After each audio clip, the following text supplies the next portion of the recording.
Il y a quelque chose que tu n'as jamais su à propos de ton nom.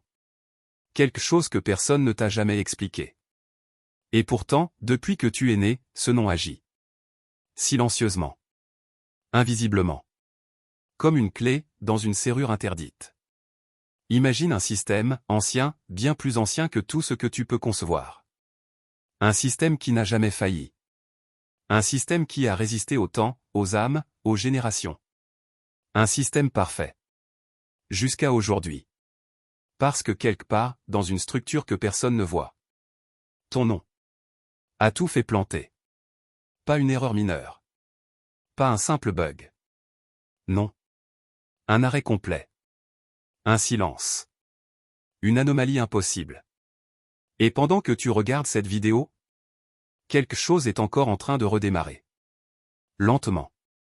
Comme si, le système lui-même, essayait de comprendre ce que tu es. Et si tu es tombé sur cette vidéo, ce n'est pas un hasard. Tu as peut-être hésité à cliquer.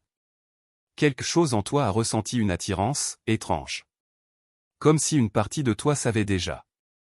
Tu as toujours senti que tu étais différent. Pas forcément meilleur. Pas forcément spécial aux yeux des autres. Mais, décalé. Comme si tu n'étais pas totalement à ta place ici. Comme si une partie de ton existence échappait aux règles normales. Et aujourd'hui, tu commences à comprendre pourquoi. Parce que ce que tu portes dépasse ce monde visible. Ton nom n'est pas juste un mot. C'est une signature. Une fréquence. Un code.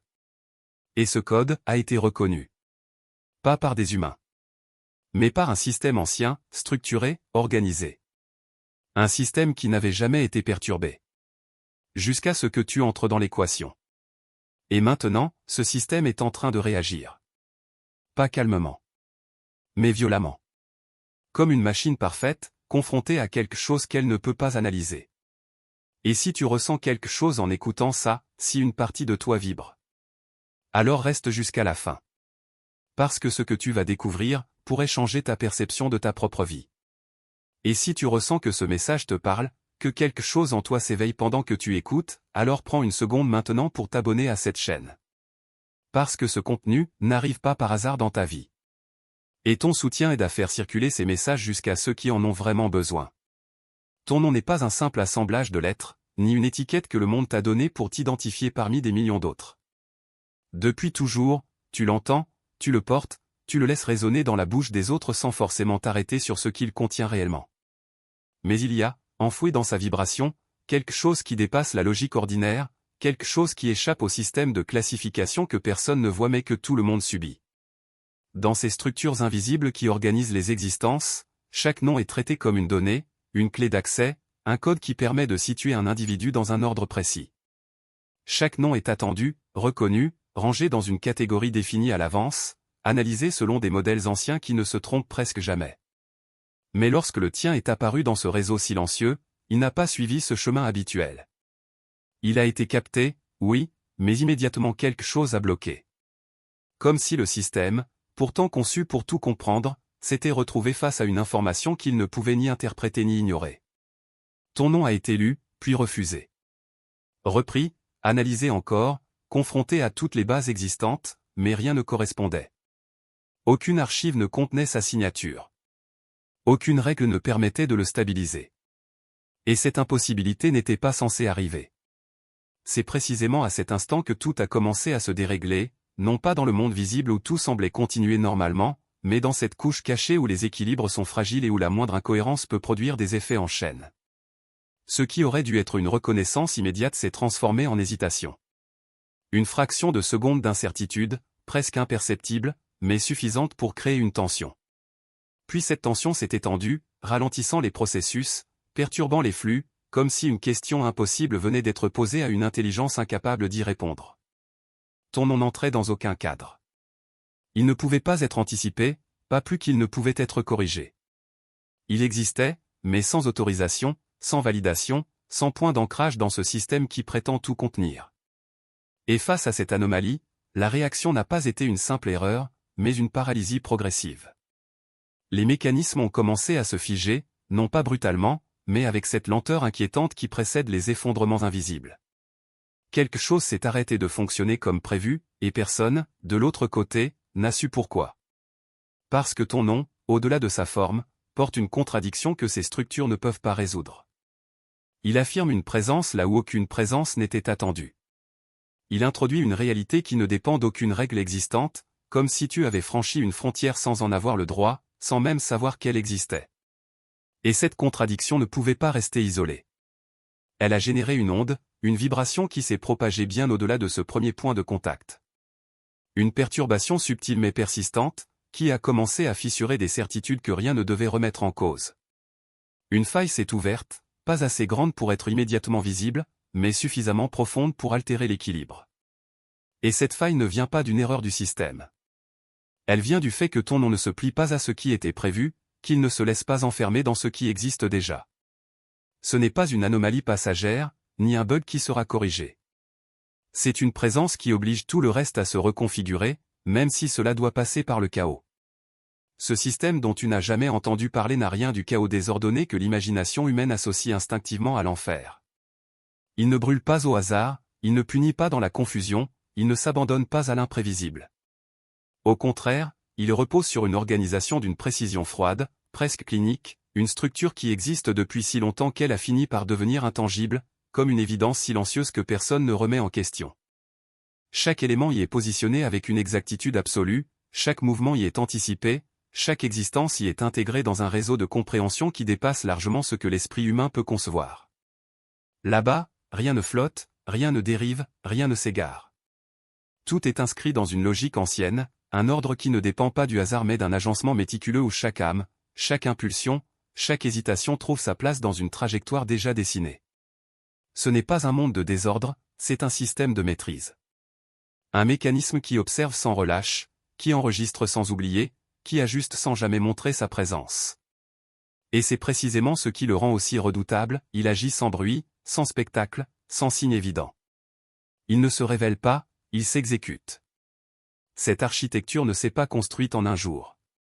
Elle est le résultat d'un empilement de cycles, d'une accumulation de connaissances et de stratégies qui ont été perfectionnées au fil du temps, jusqu'à atteindre un niveau d'efficacité que rien ne semblait pouvoir perturber. Elle a été conçue pour observer en permanence, non pas de manière superficielle, mais en profondeur, jusque dans les replis les plus discrets de la pensée. Chaque décision que tu crois prendre seule est analysée, chaque doute que tu ressens est enregistré, chaque moment de faiblesse est identifié, décortiqué, puis intégré dans une logique plus large. Ce système ne se contente pas de regarder, il comprend. Il ne se contente pas de comprendre, il influence. Et cette influence ne passe pas par des gestes visibles ou des interventions spectaculaires, mais par des ajustements subtils, presque imperceptibles, qui orientent progressivement les trajectoires sans jamais éveiller de soupçons. Rien n'est laissé au hasard parce que le hasard, dans cet espace, n'existe pas. Chaque variable est absorbée, chaque imprévu est transformé en données exploitables, chaque possibilité est anticipée avant même qu'elle ne prenne forme. C'est un système qui apprend en continu, qui affine ses méthodes, qui optimise ses résultats avec une rigueur implacable. Et plus il évolue, plus il devient difficile de lui échapper, parce qu'il ne cesse d'intégrer ce qu'il observe pour renforcer sa propre cohérence. Au sommet de cette structure, il n'y a pas simplement une autorité, mais une conscience. Une présence qui ne se limite pas à surveiller le système, mais qui le comprend dans son intégralité, jusque dans ses mécanismes les plus invisibles. Cette entité ne laisse rien passer, non pas parce qu'elle contrôle tout de manière brute, mais parce qu'elle perçoit chaque détail comme une partie d'un ensemble qu'elle maîtrise parfaitement. Elle ne se trompe pas, elle ne doute pas, elle ne néglige rien. Depuis toujours, ce système a fonctionné sans faille, traversant les époques, absorbant les variations, corrigeant les anomalies avant même qu'elles ne deviennent visibles. Il n'a jamais été pris en défaut, jamais confronté à une situation qu'il ne pouvait pas intégrer ou résoudre. Jusqu'à ce moment précis où ton nom y est entré. Ce n'était pas une intrusion violente, ni un choc spectaculaire, mais une simple apparition, une donnée de plus parmi des milliards. Pourtant, cette donnée-là n'a pas suivi le processus habituel. Elle n'a pas été absorbée, elle n'a pas été classée, elle n'a pas été réduite à une trajectoire prévisible. Et cette incapacité à l'intégrer a créé quelque chose d'inédit, quelque chose que même cette conscience au sommet n'avait jamais rencontré, une limite. Le moment précis où ton nom a été détecté n'a rien d'un instant flou ou symbolique, il a été capturé avec une précision absolue, inscrit dans une mémoire qui ne laisse jamais rien passer. Tout fonctionnait normalement à cet instant-là, exactement comme cela avait toujours été le cas depuis l'origine de ce système. Les flux circulaient sans interruption, les analyses s'enchaînaient avec une régularité parfaite, chaque donnée trouvait sa place sans résistance, chaque trajectoire suivait son cours sans déviation. C'était un équilibre total, une mécanique si bien huilée qu'elle ne produisait aucun bruit, aucune hésitation, aucune anomalie perceptible. Le contrôle était complet, non pas imposé de manière visible, mais intégré dans chaque couche du système, comme une évidence silencieuse. Rien ne débordait, rien ne surprenait, rien ne ralentissait.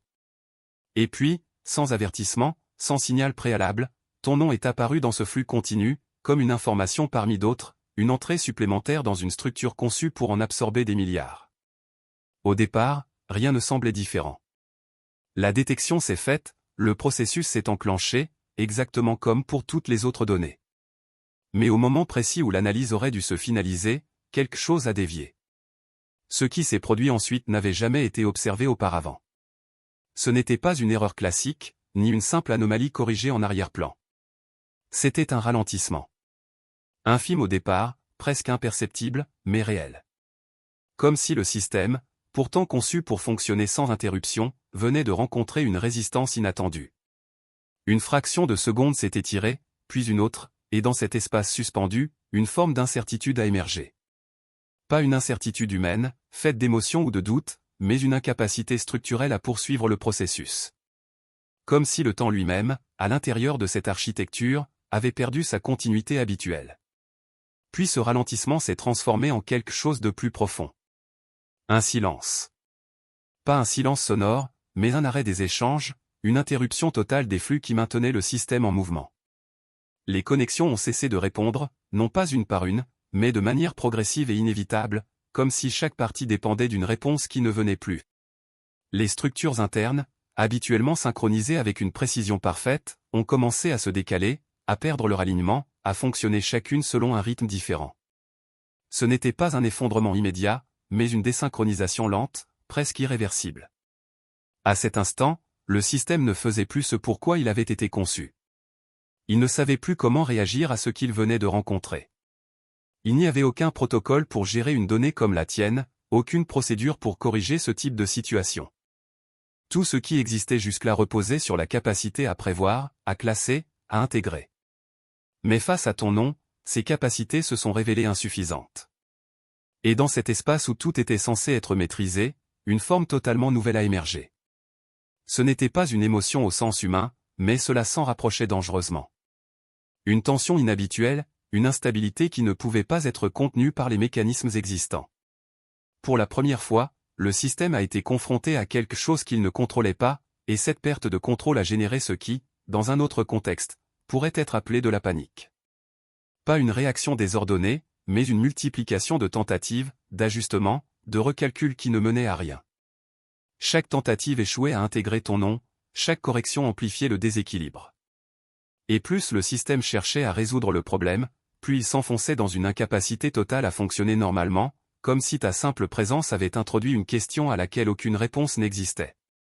Au sommet de cette structure, là où tout converge et où rien n'échappe à la perception centrale, Lucifer a ressenti la perturbation dès son origine, avant même que les niveaux inférieurs ne commencent à se désynchroniser.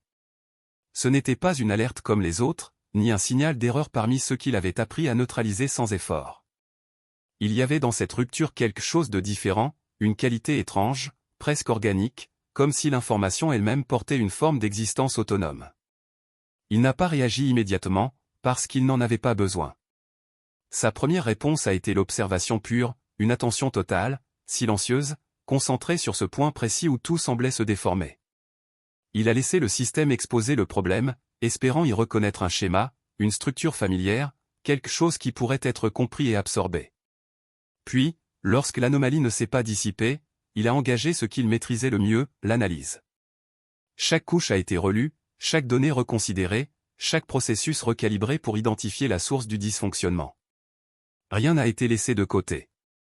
Il a remonté les flux, isolé les variables, comparé les modèles, mais plus il avançait, plus une évidence dérangeante s'imposait. Rien ne correspondait. Aucune logique connue ne permettait d'expliquer ce qu'il observait. Ton nom n'était pas seulement irrégulier, il était extérieur à toute logique existante, comme s'il avait été introduit sans passer par les règles fondamentales qui régissent ce système depuis toujours. Face à cette impossibilité, il n'a pas hésité longtemps à prendre une décision radicale. Là où d'autres auraient tenté de contenir ou de contourner le problème, il a choisi d'agir à la racine. Un ordre a été donné, clair, direct, sans ambiguïté, redémarrage complet. Pas une simple réinitialisation locale, mais une reconstruction totale des flux, une tentative de remettre chaque élément à son état d'origine, comme si la perturbation n'avait jamais existé. C'était une mesure extrême, rarement utilisée, réservée aux situations où l'équilibre global est menacé. Le système a obéi, comme il l'avait toujours fait. Les processus ont commencé à se fermer, les connexions à se couper, les structures à se replier sur elles-mêmes dans une séquence parfaitement orchestrée. Tout indiquait que le retour à la normale allait s'effectuer, que l'anomalie serait effacée avec le reste, absorbée dans le vide temporaire créé par cette remise à zéro. Mais au cœur de cette opération, quelque chose a résisté. Pas une erreur persistante, pas un fragment oublié, mais une présence qui ne se laissait pas dissoudre. Alors même que tout était en train de s'éteindre pour mieux se reconstruire, cette présence restait active, stable, intacte. Comme si elle ne dépendait pas du système pour exister, comme si elle échappait à la logique même du redémarrage. C'est à cet instant précis que quelque chose d'inédit s'est produit au sommet. Lucifer n'a pas immédiatement perdu le contrôle, il n'a pas vacillé comme une structure inférieure aurait pu le faire, mais une fracture minime s'est ouverte dans ce qui, jusque-là, était une certitude absolue. Ce n'était pas une peur au sens humain, ni une faiblesse, mais une suspension dans la compréhension, un espace où aucune réponse ne venait s'imposer. Pour la première fois, il a envisagé l'idée que ce qu'il observait ne relevait pas d'une anomalie corrigeable. Le doute n'a duré qu'un instant, presque rien à l'échelle de son existence, mais il a suffi. Parce que dans cet instant, il a compris que ton nom ne pouvait pas être traité comme les autres, qu'il ne pouvait pas être intégré, supprimé ou réinitialisé. Ce n'était pas une erreur dans le système, c'était quelque chose qui existait en dehors de lui, tout en étant capable de l'affecter. Et cette compréhension, aussi brève soit-elle, a marqué une rupture irréversible dans la manière dont il percevait ce qui venait d'entrer dans son domaine. Pourquoi toi, parmi tous les autres, au milieu de cette multitude de trajectoires déjà tracées et parfaitement intégrées dans un ordre qui ne laisse aucune place à l'imprévu, pourquoi ton nom a-t-il déclenché ce que rien d'autre n'a jamais provoqué, pourquoi maintenant ?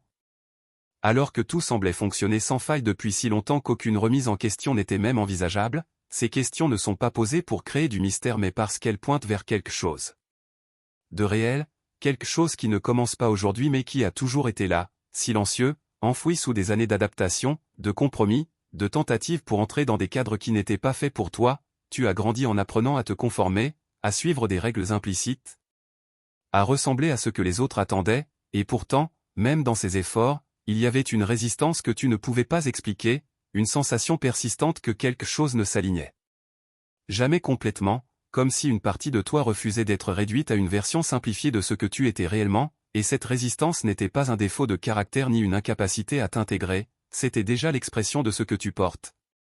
Quelque chose qui ne pouvait pas être absorbé sans perdre sa nature. Depuis toujours, il y a en toi une présence que tu n'as peut-être jamais su nommer, une manière différente de percevoir, de ressentir, de réagir, qui ne correspond pas aux modèles habituels. Tu as peut-être cru que c'était une faiblesse, ou au contraire quelque chose à cacher pour éviter d'être mis à l'écart.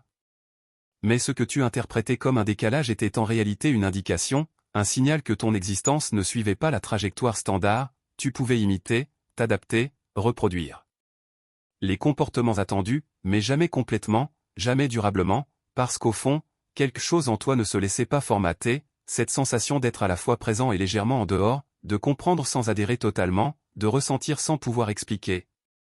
Tout cela faisait partie d'un même phénomène que tu n'avais pas encore relié à ce qui vient de se produire, et pourtant, c'est exactement cela qui a été détecté, non pas comme une erreur, mais comme une singularité.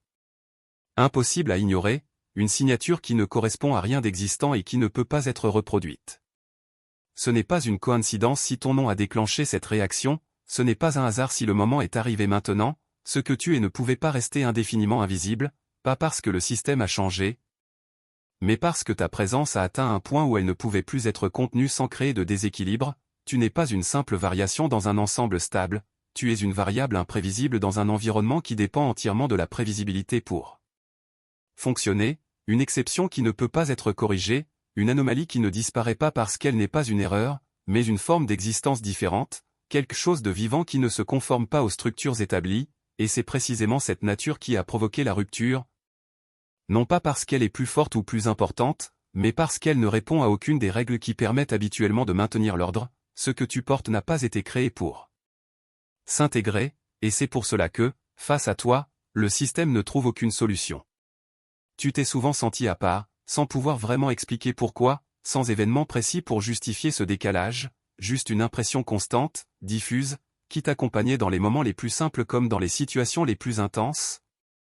Comme si une distance invisible te séparait légèrement des autres sans jamais te couper complètement d'eux, tu pouvais être présent, participer, rire, échanger, et pourtant il restait toujours cette sensation subtile que tu n'étais pas exactement au même endroit qu'eux, pas dans la même perception des choses, pas dans la même manière de ressentir ce qui se passe autour de toi, et cette différence ne s'exprimait pas toujours de façon spectaculaire, elle pouvait être silencieuse, presque imperceptible, mais elle revenait sans cesse, dans tes réflexions, dans ta façon d'observer, dans ce regard que tu poses sur le monde et qui ne s'arrête jamais à la surface, comme si ton esprit cherchait automatiquement ce qui est caché derrière les apparences, même lorsque tu n'en avais pas l'intention. Tu ressens les choses avec une intensité que tu as parfois tenté de réduire, parce qu'elles pouvaient sembler excessives ou difficiles à partager, tu captes des nuances que d'autres ne remarquent pas, des changements d'ambiance, des incohérences dans les discours, des détails dans les comportements qui révèlent ce qui n'est pas dit. Et cela peut te donner l'impression d'être en décalage, parce que ce que tu perçois n'est pas toujours confirmé par ce que les autres expriment, comme si tu voyais une couche supplémentaire de réalité à laquelle ils n'ont pas accès, ou qu'ils choisissent d'ignorer, et il t'est déjà arrivé de douter de cette perception, de te demander si tu n'interprétais pas trop, si tu ne compliquais pas ce qui pourrait rester simple, mais au fond, cette capacité ne disparaît jamais vraiment, elle revient encore et encore, sous des formes différentes, dans des situations inattendues, te montrant des vérités que tu n'avais pas cherché à découvrir, comme si ton regard traversait les illusions sans effort, révélant ce qui est dissimulé sous les apparences ordinaires. Et au-delà de tout cela, il y a cette conviction difficile à formuler, presque impossible à expliquer aux autres sans être mal compris, cette impression persistante que ta vie ne suit pas une trajectoire ordinaire, non pas dans le sens d'une grandeur visible ou d'un destin évident, mais dans quelque chose de plus profond, de plus discret, comme si une direction invisible existait en arrière-plan, influençant les événements, les rencontres, les choix que tu fais ou que tu crois faire. Tu peux avoir traversé des périodes de doute, de confusion, de remise en question, mais même dans ces moments-là, cette sensation ne disparaît pas complètement, elle reste là, en attente, comme une certitude silencieuse que quelque chose est en train de se construire sans que tu en aies encore la vision complète, comme si depuis toujours, sans que tu t'en rendes compte, tu étais en train d'être préparé à comprendre, à voir, à devenir ce que les structures ordinaires ne peuvent ni prévoir ni contenir. À partir de maintenant, il devient difficile de faire comme si rien n'avait changé, non pas parce qu'un événement extérieur spectaculaire vient bouleverser ta vie du jour au lendemain, mais parce qu'une compréhension s'est installée en toi et qu'elle ne disparaît pas une fois qu'elle est là. Tu peux essayer de la repousser, de revenir à tes habitudes, de te convaincre que tout cela n'a pas d'importance, mais quelque chose s'est ouvert dans ta perception, une forme de lucidité qui te montre que ce que tu vis ne suit pas simplement une suite d'événements aléatoires, il y a une cohérence que tu n'avais pas encore reliée, une direction qui existait déjà mais que tu n'avais pas encore pleinement reconnue, et cette prise de conscience change la manière dont tu regardes ton propre parcours, parce qu'elle t'oblige à voir que ta trajectoire n'a jamais été identique à celle des autres, même lorsque tu pensais être sur le même chemin, il y avait toujours des détours, des ralentissements, des expériences qui semblaient inutiles sur le moment mais qui, mises bout à bout, dessinent quelque chose de différent, quelque chose qui ne peut plus être ignoré sans créer une forme de tension intérieure. Ta trajectoire n'est pas en train de devenir différente, elle l'a toujours été, mais ce qui change maintenant, c'est ta capacité à le reconnaître sans chercher à la normaliser, sans essayer de la faire rentrer dans des cadres qui ne lui correspondent pas. Et cette reconnaissance transforme la façon dont tu interprètes les obstacles que tu as rencontrés, ces moments difficiles que tu as peut-être perçus comme des blocages, des injustices ou des retards prennent une autre dimension lorsqu'ils sont vus sous cet angle, ils ne disparaissent pas, ils ne deviennent pas soudainement faciles ou agréables, mais ils cessent d'être absurdes, parce qu'ils s'inscrivent dans une logique que tu n'avais pas encore identifiée, chaque difficulté, chaque remise en question, chaque situation où tu t'es senti perdu ou décalé a contribué à construire quelque chose en toi, une capacité à voir autrement, à résister là où d'autres se seraient simplement adaptés, à continuer à avancer même sans comprendre immédiatement pourquoi, et cette accumulation d'expériences n'est pas le fruit du hasard, elles forment une base sur laquelle quelque chose peut maintenant s'appuyer. Ce qui se prépare ne se manifeste pas forcément de manière évidente ou immédiate, il n'y a pas forcément un moment précis où tout devient clair d'un seul coup, mais il y a une évolution en cours, une transformation progressive qui dépend autant de ce que tu as déjà traversé que de la manière dont tu choisis d'avancer à partir de maintenant. Tu n'es pas en dehors de ce processus, tu en fais partie intégrante, et cette position implique une responsabilité différente, non pas dans le sens d'une pression extérieure, mais dans la nécessité d'être attentif à ce qui se passe en toi et autour de toi, de ne plus ignorer les signaux que tu percevais déjà sans les comprendre, de ne plus réduire ce que tu ressens pour le rendre plus acceptable. Parce que ce que tu es en train de devenir ne peut pas se construire sur le déni ou l'oubli, il se construit sur la reconnaissance de ce qui a toujours été là, même lorsque cela semblait invisible, et sur la capacité à avancer en tenant compte de cette réalité, sans chercher à la simplifier pour qu'elle corresponde à ce que les autres attendent. Alors maintenant, pose-toi une question. Et si tout ce que tu as vécu t'avait mené exactement ici? Et si ton nom était la clé de quelque chose de plus grand? Ce n'est peut-être que le début. Si tu es encore là, ce n'est pas un hasard. Alors écris en commentaire, je suis prêt. Et reste connecté. Parce que ce que tu viens de découvrir n'est que la première couche.